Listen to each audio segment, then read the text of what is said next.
Like, just have an honest prayer and just say, God, here's where I'm at. And I'm not here to say it's too big of a problem or not big enough, but just here's where I'm at. Here's what I'm feeling. I need help. And then where do I go from there? And, if we do that, we're going to get to the next right place.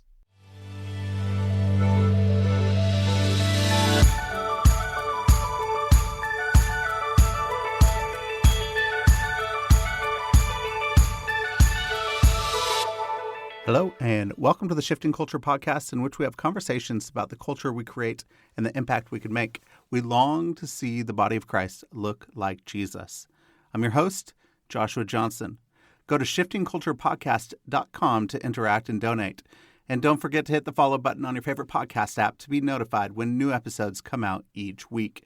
And go leave a rating and review.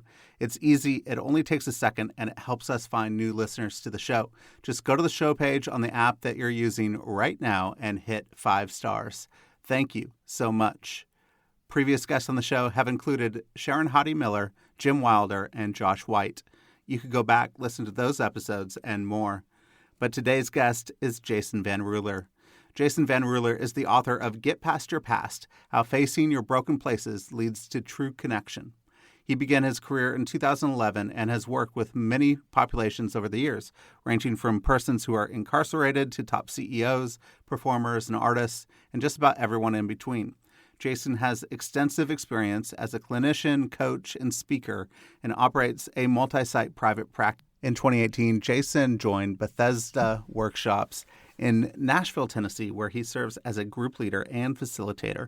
Jason is known for his ability to relate and connect with his clients and offer hope to those who have felt hopeless. He has engaged in a rapidly growing online audience for his insightful, short videos sharing practical tips for psychological care, self-help, and healthy relationships. Jason and I have a great conversation about our past wounds and struggles and how we could heal from them so that we could be healthy and whole.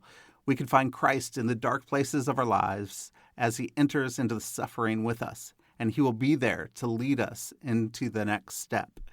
We talk about the necessity of acknowledging where we are at, being honest with ourselves and God, asking for help, and finding friends to walk with us. Join us as we uncover the wounds of our past so that we could heal from them and move forward into the future in a healthy way, connected to God and to one another. Here's my conversation with Jason VanRuler. Jason, welcome to the podcast. I'm so excited to have you on.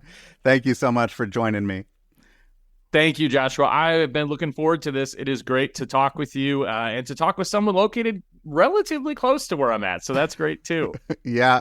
I do go through South Dakota. I do enjoy it. We actually talked about it yesterday because we were talking about Rich Mullins, and he has a song all about the Badlands. And so we were talking to my 6-year-old about South Dakota, and he, for some reason, said, "Is that where my uncle lives?" and he's like, "No." Yep, that's where your uncle lives. I was like, yeah, I guess that's where your uncle lives. Well, Jason, I always like with the kids trying to connect, like, where did that come from? Like, I don't know if I track with that, but fair enough. Yep. Yeah, it is kind of crazy. I really enjoy your new book, Get Past Your Past.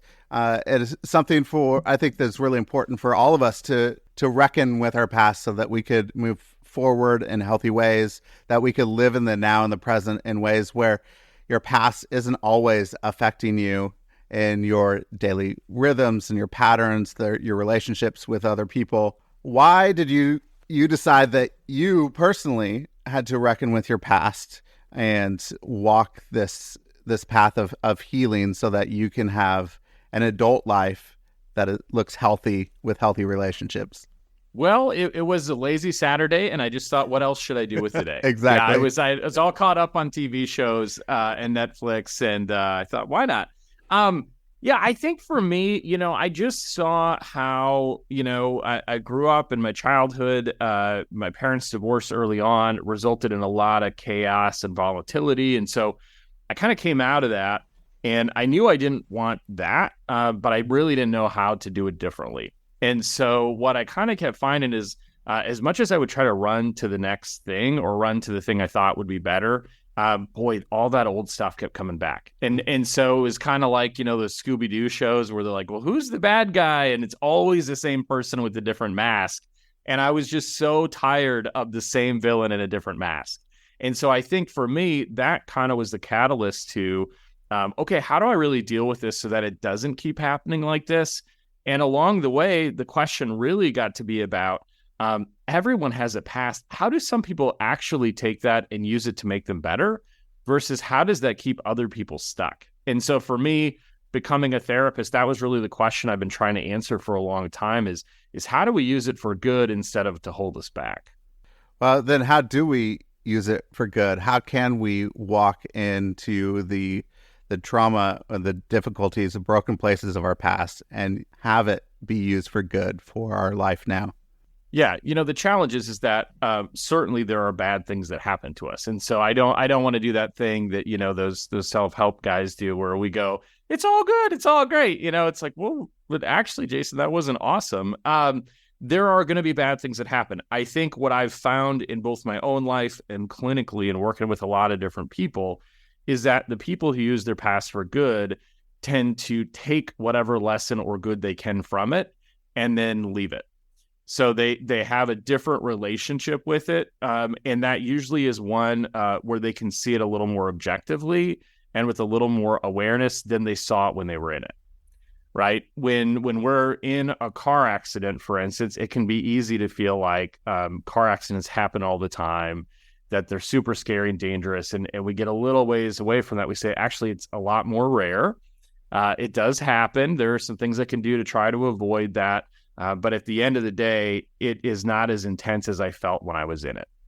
And so a lot of dealing with our past is to kind of say, now that I've gotten a little ways away from it, what can I glean from that experience that actually helps me today? Well, one of the things you said there, it just reminded me that, if you're in a car accident, sometimes you can minimize the destruction or the brokenness or the pain that it did feel and say, I'm not allowed to feel bad about this because it was a trivial thing. But I think we all have things in our past that trigger us now in the future, in the place where we're living. So even something small like my parents, I grew up really well. I have incredible parents. They loved me. And the worst thing that they ever did to me is they told me I'm the best. And it's not, it wasn't bad. And they were trying their best. But for me, I felt like, okay, now I need to be, perfectionist. If I don't get to that excellent level, I can't tell anybody about it. So I'm hiding. So it actually hindered me a little bit of trying to say I could actually fail in this to get better and to improve and to move forward. So it stopped me from engaging some things in my adult life. And I had to reckon with that. And that's a small thing and a thing that I would never thought that would be a place that would trigger me in the future. So how do we recognize even small things from the past that are misaligning our patterns and rhythms of life now? Yeah, I think it's just being aware and okay with having those feelings and not trying to qualify them or justify them or do the should or shouldn'ts.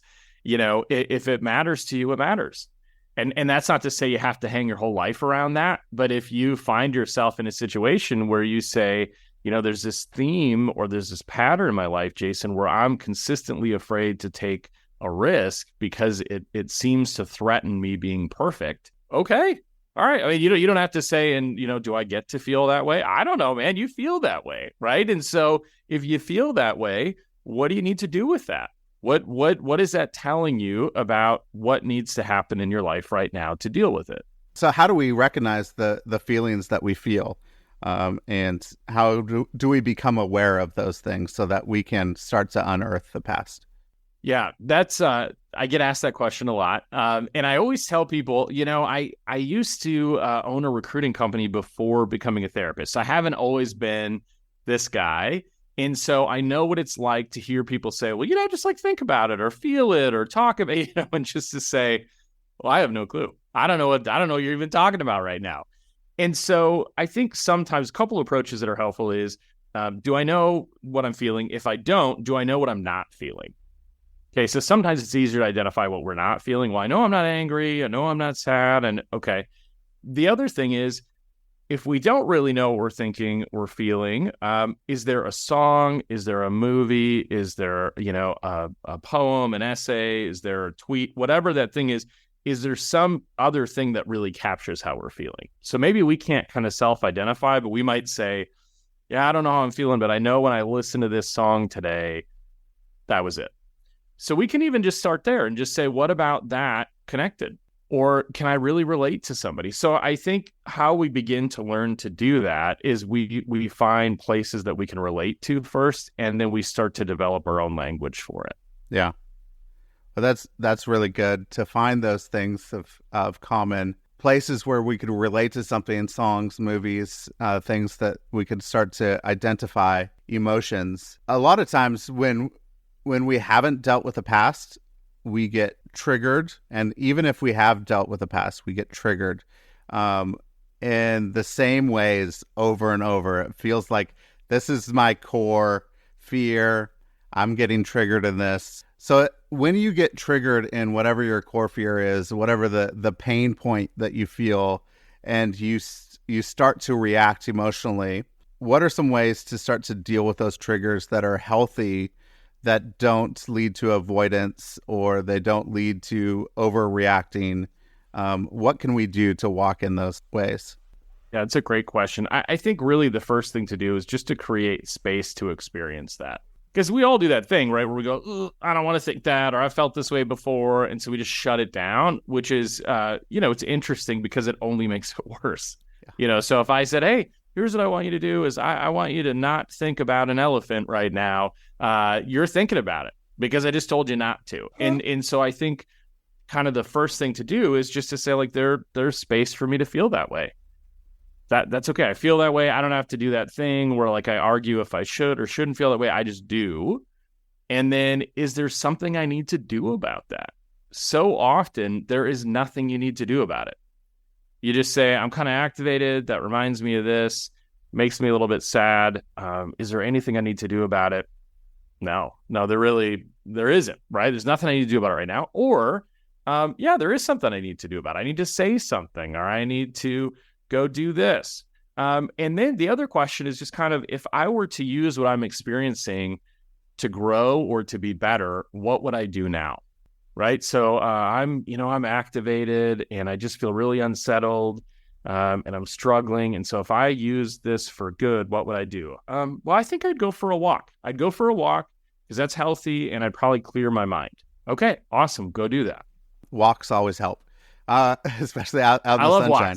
Walks. Walks are the best. Winter walks are no good, but I'll take a summer walk any day. Man, my wife, because she can't walk very much in the winter, her emotional state is less. It's harder in the winter just because she can't get out and be in the sunshine and exercise and get those great drugs that we do have stored in our body that God has given us activated, right?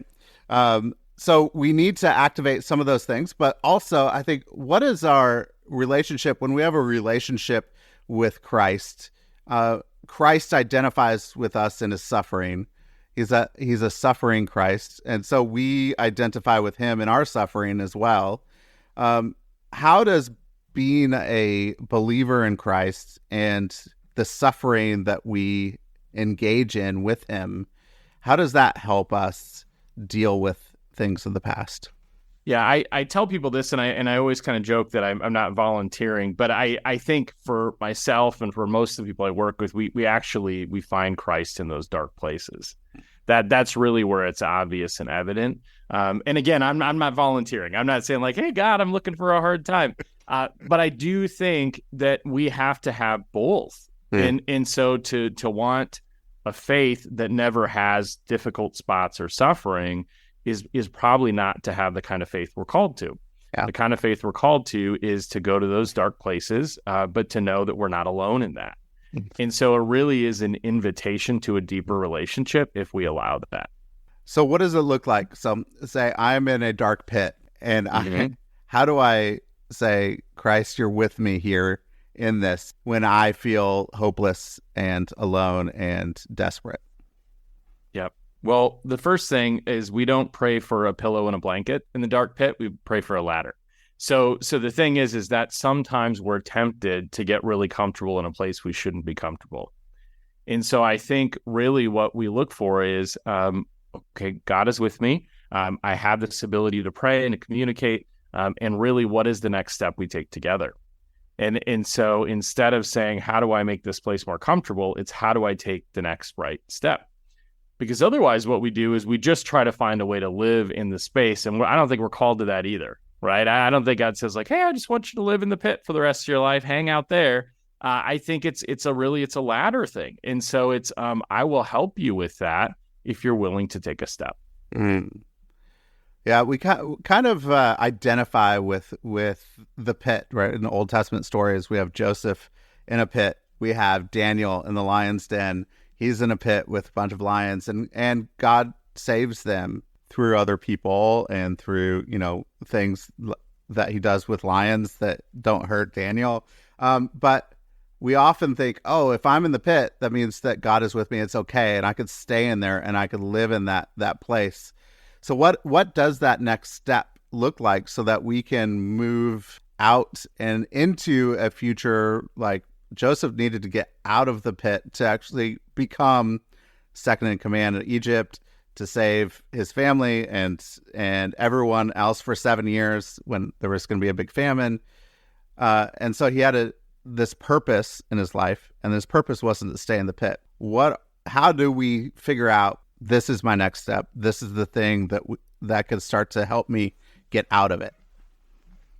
It's often a cry for help. I think when I think about those things, it was a cry for help to get out. It wasn't a cry for help to stay. And so for us personally, what that looks like is asking for help. We're telling somebody what's going on, and even just starting with prayer, but building on that. But it in none of those places do we just say, well, I'll just figure out a way. I'll figure out a way on my own, and that'll work, and this will be okay. It's about acknowledging where you're at, being honest about it, and then asking for help to get out of that place. And I think we struggle a lot with that because we live in a place where, it's really hard to acknowledge where we're at because we can just distract ourselves all the time. It's really challenging to be honest about it because it's not always rewarded to be honest about things. Sometimes actually it doesn't go as well as you might think. And asking for help if we've been hurt before can seem really risky and dangerous. So we kind of have this trifecta of like, I don't know, this is really scary. And yet we won't get out if we don't do it. So how does our culture shape us in a way that, because I think all of those are very much culture. Like I feel like I don't need to ask for help, one, because I'm supposed to pick myself up by my bootstraps, and I have my individualistic culture. I could do it on my own and I could get out of it. So I'm scared there. I don't want to be honest and vulnerable with other people because there's hurt and there's pain in the past. I mean, I've talked about vulnerability. I've had people come back at me say, man, I don't want to be vulnerable because every time I open up, I get hurt. And so I can't do that. There aren't any safe people. And I think there's this culture at play. So how do we get over some of our cultural assumptions of this is how the world works? It doesn't work this way everywhere in the world, but it does work this way here in the West. So how do we get over those things to be able to enter into the scary parts and the bits that I'm afraid of? Yeah, I mean, the question would be, how is it working? So if this is working, great, keep doing it. If it's not, then maybe we need to lean into these things. Something you said that really stands out to me is that we can have this kind of belief about the world that gets reinforced if we're not careful. And so if we have been hurt in the past, we might have a belief that, if we're honest or vulnerable with people, that ends badly. And so what we do is we just stockpile all this stuff and we don't talk about it. And then we finally get to a place where we pick somebody and maybe they don't even know we picked them. And we just say all this stuff. And then they don't do well with it for whatever reason, right? Because they can't or they won't, but they don't do well with it. And then we say, see, that's why I don't do that. That's why I don't do that. And we don't spend a lot of time saying, well, how'd you do on picking the right person to do that with? How did you do on kind of setting yourself up for success? Because if you didn't try that, we might not be that surprised about why we're here. And so sometimes it's just saying, if I want it to be different, I have to do it different. I mean, that's really hard. So can you give me an example? Let's just, whatever example you want to give, and start to walk us through how you would help them enter into the past, identify what it is, and start to work on healing those broken places, and then so that they could set up healthy patterns in their life now with your help. How would that work? Yep. So what we do is really the first thing is whatever that struggle is, it's a struggle that we kind of keep having consistently in our life. So it transcends even just one relationship. It could be a struggle with something, significant like addiction, but it could even be like relational or job loss, or just, man, I have a lot of conflict in my life, or I feel like people are consistently leaving me. I don't understand what that's about, or I feel like I just can't win. Whatever that struggle is, we kind of take that, because that's so often the catalyst for us wanting to get some help, right? Is we're fed up, we're exhausted. And so the first step is to kind of see where do we notice this in our past? So if we were to take, okay, well, what I keep experiencing, Jason, is that you can't trust anyone and people let you down. Okay. Is there at all a theme of that in your past? And so I'll ask, and people usually kind of smile because they're like, Jason, come on, man. And I'm like, okay, well, I take it you're smiling because there is. And they're like, yeah. And I would say, do you remember the first time you thought that? And nobody ever remembers the first time, but they remember an early time. And so they'll say, yep, I was 10 years old, and my dad had just left, and I just thought, man, you can't trust anybody. You can't trust anybody. Okay. And so we talk about that. We process what that feels like, and what that meant then. Okay. Because the thing is as kids, we're really pretty helpless. I mean, literally, we're dependent on our parents. If we're a baby and our parents are like, I don't think I'm going to feed you, that's a big problem, right? That means that, we're going to have a hard time living. And so as kids, what happens is we internalize experiences that we don't really know what to do with, and we don't have a lot of agency to change. We don't say, hey, mom and dad, I've been thinking about it, and I'm 10, and I'd like to live somewhere else. That'd be better. That just doesn't work. We might say that, but it doesn't work like that. And so what I'm going to do with a client is just identify, where did that pattern or theme come from? And if it was true then, fine. Is it still true today? Oftentimes people will say, it's a lot less true today, Jason. It was very true then, but it's a lot less true today. And so then we talk about, if it's not accurate or true today, what is more true? Well, what's more true is that you can't trust everyone, and people do hurt you. And I have hurt people as well.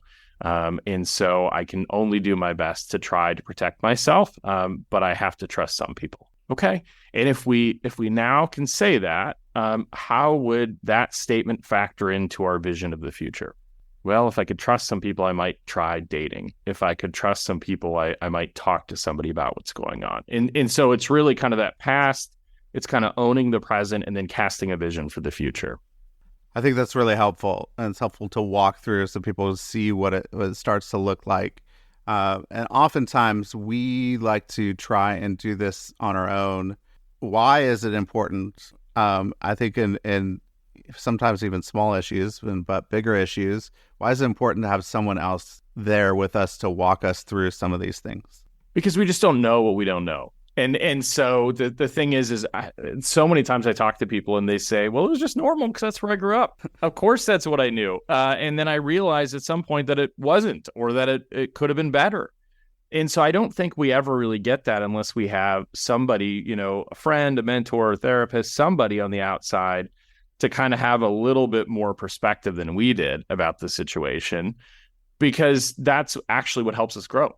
Even if they're wrong, even if they say, hey, here's how I'm seeing, you're like, oh, I don't agree with that at all. Even that reinforces, okay, I'm making this choice and I see it differently.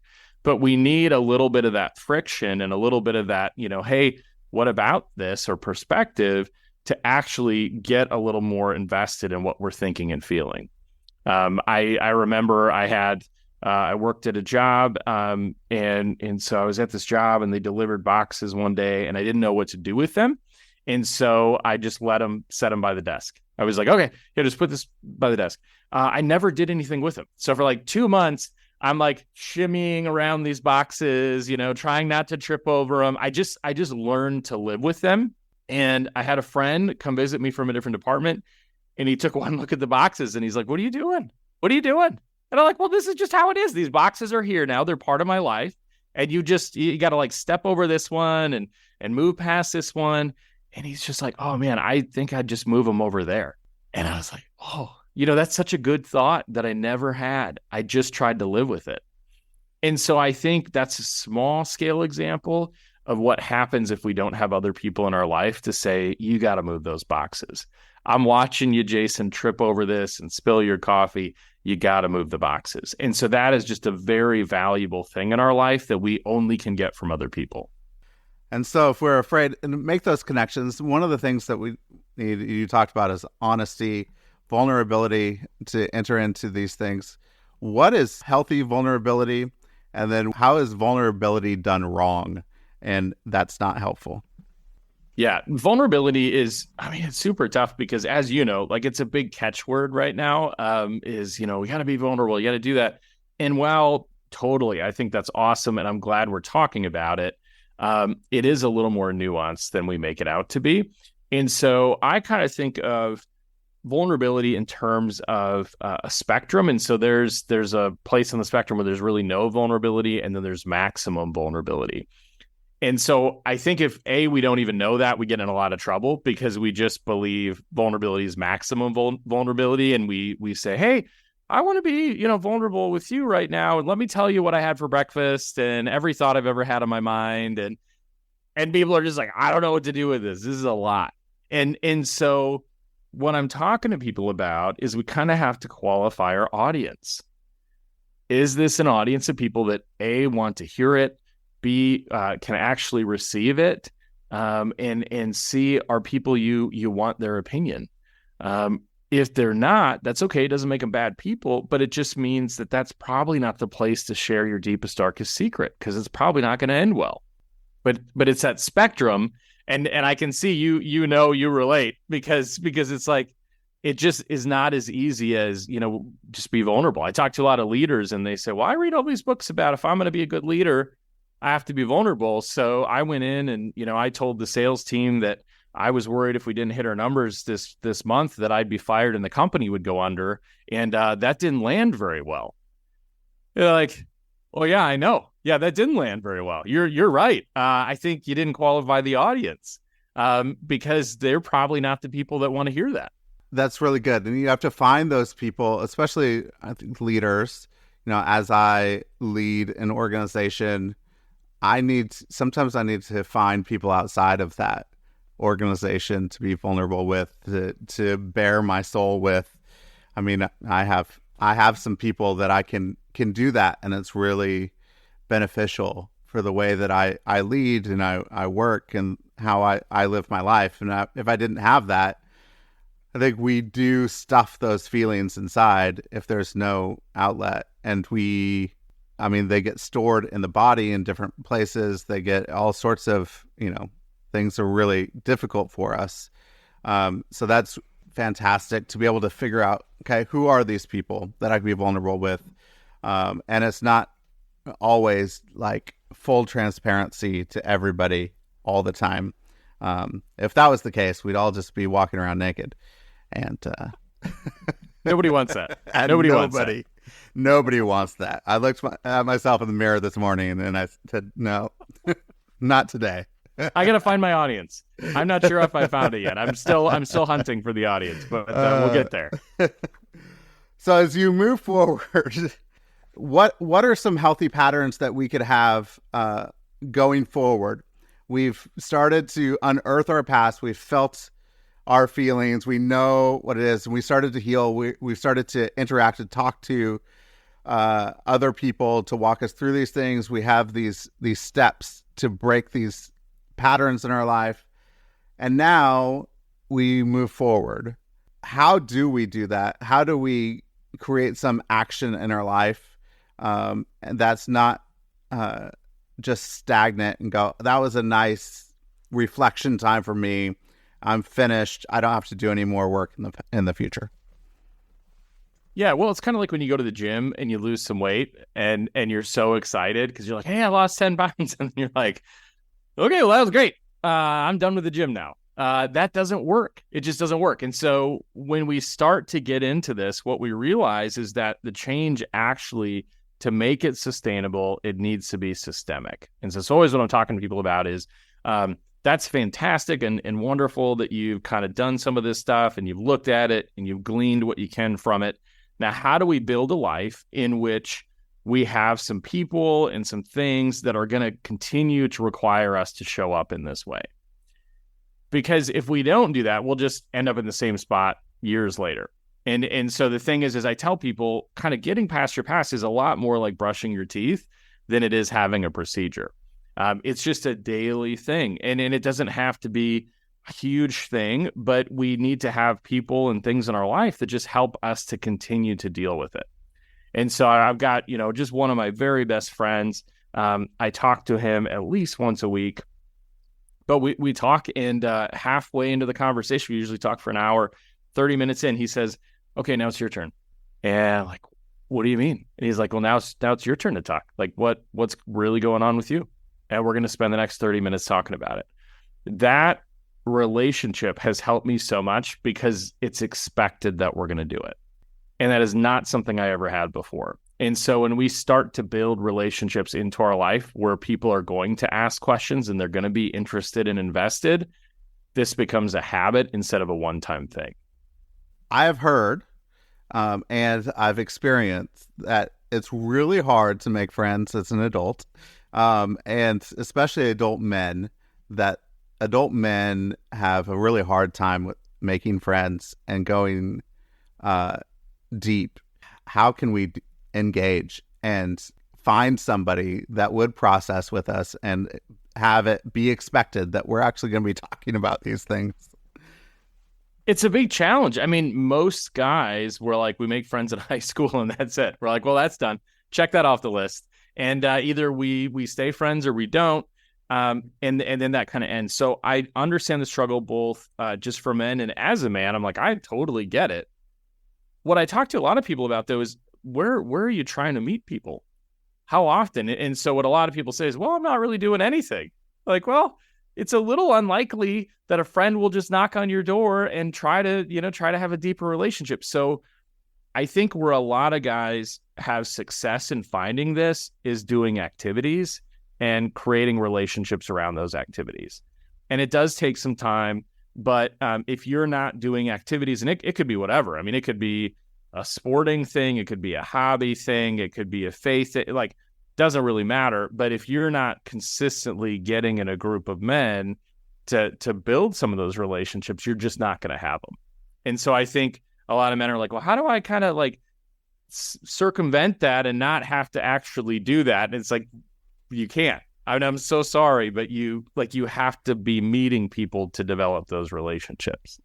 That's good advice. Find a hobby, go do some activities, find the people. And for lots of reasons, a hobby is good. Yeah. Yes, 100%. 100%. That is definitely what men like to do and how we find friends. It is very true. It's good. That's great advice. I want to know, so how can a church community be healthy for one another and not aggravate the brokenness of our past? So what is a church community's role in our ongoing health and growth? Yeah, that's a big question. I would say my big answer is I think to make space for people to feel what they're feeling and have the experiences they've had. They don't have to agree with it, but to make space for people to have that, to meet them there, and to encourage them. And I think also just to know your scope. As we talk about, vulnerability and kind of say not everyone is going to be the person to do that with, the church isn't always going to be the right place to do some of this stuff. there's going to be things that people need a lot more specific help. And so I think acknowledging that and just saying, hey, we're here to listen and we care and we want to encourage you. And also this might actually be the place where that needs to go. I think that is the best version of what we can do, is to love people where they're at and walk with them, but not to say we're the expert if we're not the expert. Yeah, I think that's really good to figure that out. I think one of the tendencies in the church is that we believe that we should be the expert. We need to have an answer for everything.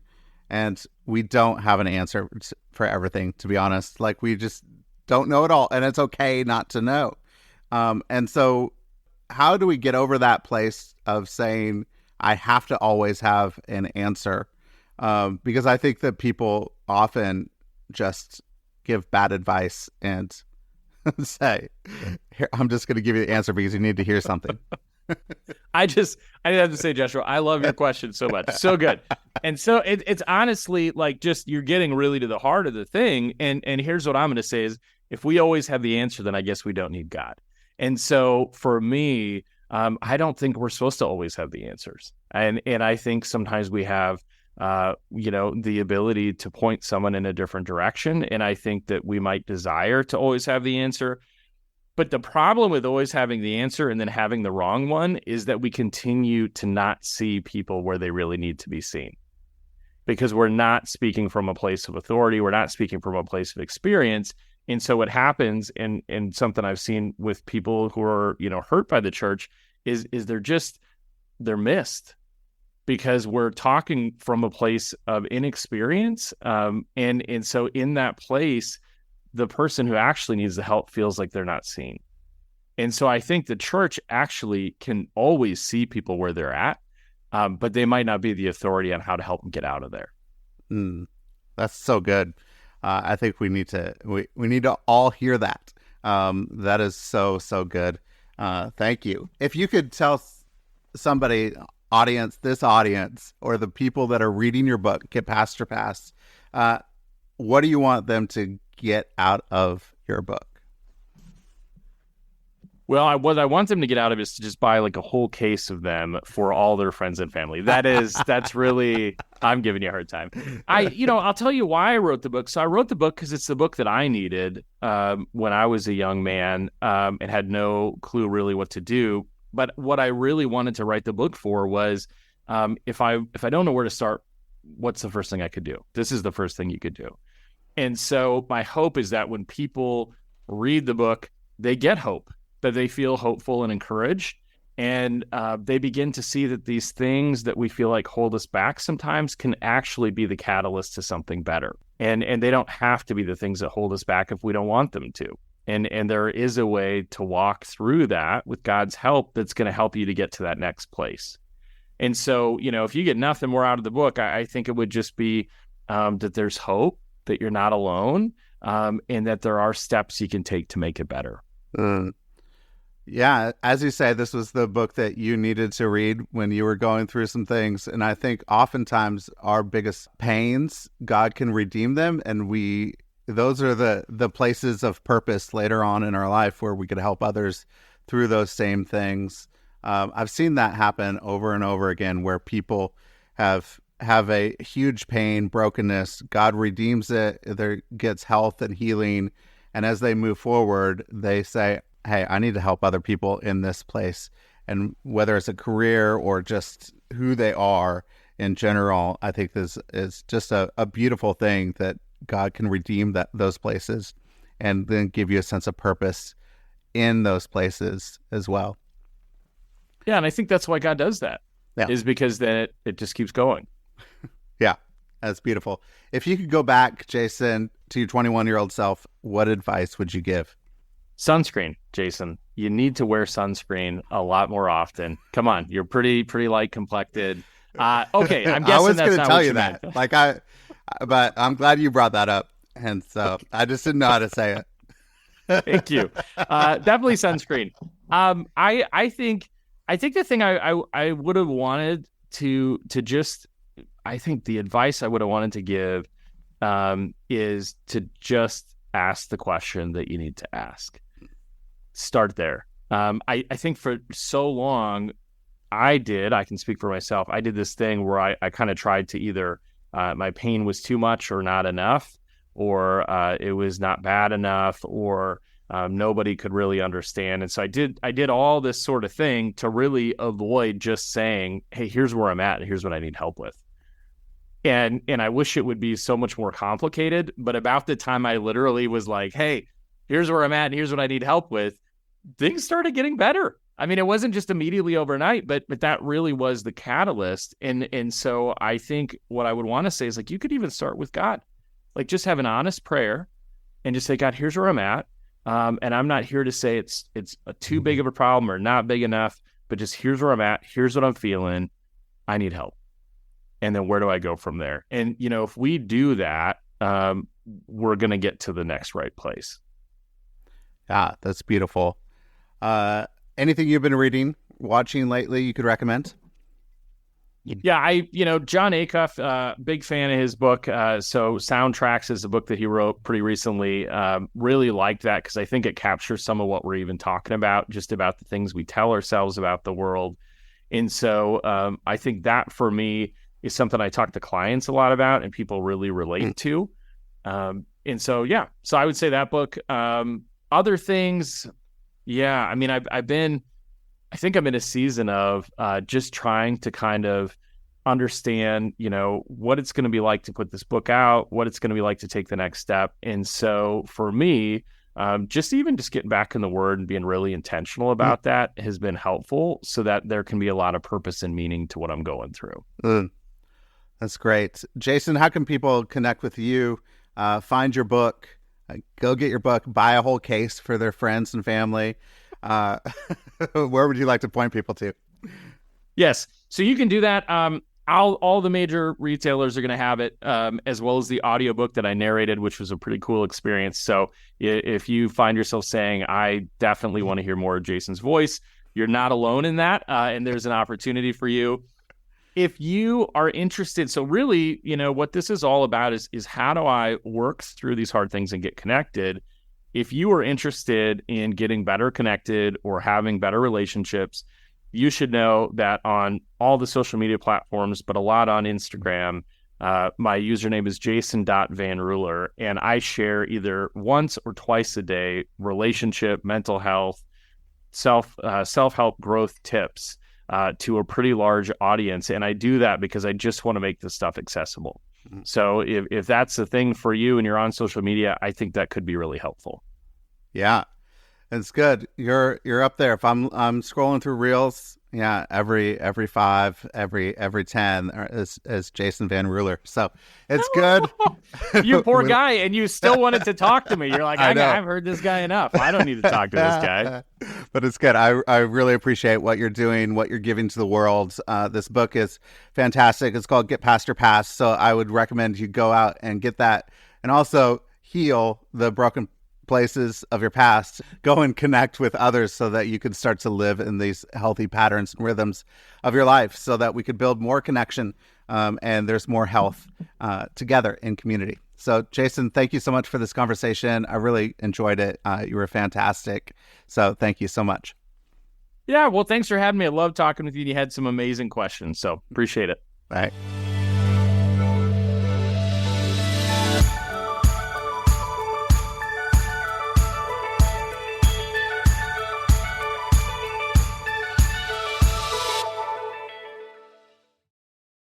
Thank you for listening to the show today. If you're really enjoying the show, please don't forget to hit the follow button on your favorite podcast app. You could do it right now. Just hit that little plus.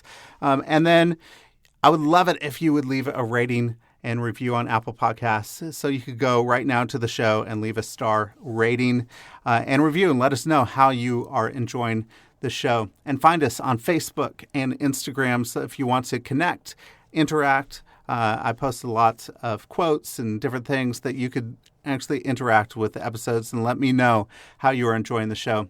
If you feel inclined to donate, there is a support the show link in the show notes, and it would send you directly to a page where you could donate so that new episodes can be produced for your enjoyment. So thank you so much for listening, and I hope you have an incredible week.